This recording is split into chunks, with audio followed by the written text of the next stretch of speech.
A new Ukrainian aid package will be up for vote soon. It will include $61 billion to Ukraine, and not only Ukraine, but other European countries surrounding Ukraine to protect them from a potential Russian invasion, I guess.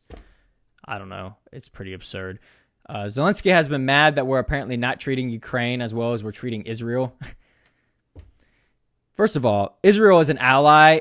You are not, okay? Ukraine's not a part of NATO, and we are just using them as a proxy to fight Russia. You know, if you want a good example as to Ukraine not being a U.S. ally, the CIA staged a coup in Ukraine in 2014 to get a controllable government in charge. Is that something a country would do to its own ally? Would a country stage a coup in its own ally's country because they don't like who's in charge so that they can get people in charge that they can control? No, what does that tell you? That Ukraine's not an ally. Ukraine is an asset. Ukraine is a tool. That's it. You know, an ally can be an asset and a tool, but Ukraine's not an ally. They are simply just an asset and a tool. They're a tool for us because they're right on Russia's border.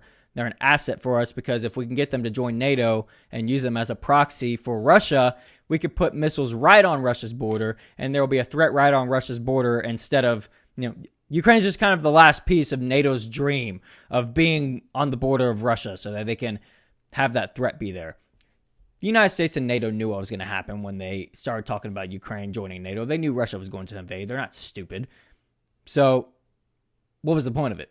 They want Ukraine as a proxy to fight Russia. They're not an ally. They're a proxy. And Zelensky, I'm sorry, sir, that $75 billion wasn't enough for you. And the $61 billion that will be going to you soon, because I guarantee you they will get voted. It will get approved. I'm sorry that's all not enough for you, and you know we're treating Israel, who is actually our ally, supposedly better than you, even though we're sending them about half annually than what we send you. So I'm sorry, sir, you can stop being a whiny baby and get off your cocaine, please. I don't know when as a nation we started listening to a coked up failed comedian demanding and pounding fists at us to tell us what to do. You don't get to tell us what to do. You're not our own leader, and we're done bankrupting ourselves for your failed war. Hopefully, I am. I'm done with it. The United States government apparently is not done with it yet. I wrote down several reasons why why the Israeli war in Gaza is different from the war in Ukraine. First off, like I said, Israel is actually an ally. Ukraine is not. Israel is fighting opponents that they can beat. Our help is just helping ensure that Ukraine never could have beaten Russia from the beginning. I mean, they put up a good fight and put up more resistance than Russia probably expected. But, you know, the fact of the matter is, without an absurd amount of money from the West to Ukraine, even with that aid and that money, Ukraine can't beat Russia. It's just, anybody who tells you differently is stupid. Russia has so many more people, bigger landmass, more weapons, without counting in the weapons given from the West to Ukraine. So Ukraine was never going to defeat Russia and fight it off from invading. All this was a money grab for the military-industrial complex, and I'll get into that more later. The next example is the amount we're giving Israel is nowhere near the amount we're giving Ukraine. I mentioned that earlier. Israel is not a proxy for us, as in we're not trying to fight, you know, Hezbollah in Lebanon or Iran or any of Israel's enemies in the Middle East. You know, like, Israel's not our ally simply because we're using them as a proxy against another country. You know, Ukraine, that's all they are to us. They're a proxy. So Israel actually being an ally and fighting enemies that they can beat on their own, we're just giving them our help to ensure that, and nowhere near the amount as we're giving Ukraine. Meanwhile, we're bankrupting ourselves over a war that was failed from the get-go. They're fighting someone who is blatantly an enemy of us, like Iran. Israel is another example. You could argue that we're in another Cold War with Russia. I would agree with you, but we don't have to be. You know, Iran is not Russia. Russia is promoting the narrative of peace. They want peace in Ukraine. They don't want a world war. It seems like our government officials want a world war. People like Lindsey Graham, the warmongers in D.C., who are always pushing for openly striking countries like Iran and Russia. Like when the 3 soldiers were killed in the Middle East from not even Iran directly, it was militias in Iraq, I believe it was. It may have been Syria. I believe it was Syria, actually. And he wanted to strike Tehran. So that's absurd. So all that to say, it seems like our government officials want war with Russia, which is World War III, more than Russia wants war with us. Russia isn't chanting death to the U.S. in its Congress sessions like Iran is. So, Israel's up against an actual enemy of us, of Iran, instead of, Ukraine versus Russia. Iran is not Russia. The next example, the war in the Middle East has not bankrupted us because Israel is winning. And we're not sending $75 billion to a losing war effort. Israel is winning the war against Hamas. They can beat Iran. They can beat Hezbollah. Ukraine could never beat Russia. I'm sorry.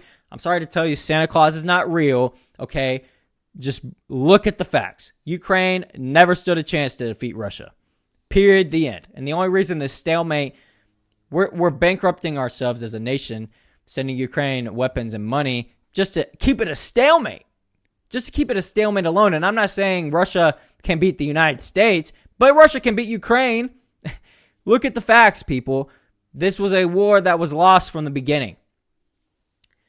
And those examples don't even include the history of the U.S. pushing NATO all the way to Russia's border and how rich the military-industrial complex is getting from the war in Ukraine. The fact that the war in Ukraine didn't need to happen, aka what I'm saying is we caused it to happen. That you can be critical of your own country bankrupting itself over a foreign war that's been lost for a while and has been lost from the beginning for a country that's not an ally, while also realizing that Russia's invasion was illegal and Putin's reasoning behind it is irrational. You're not a Putin sympathizer for wanting your country to thrive economically and wanting peace.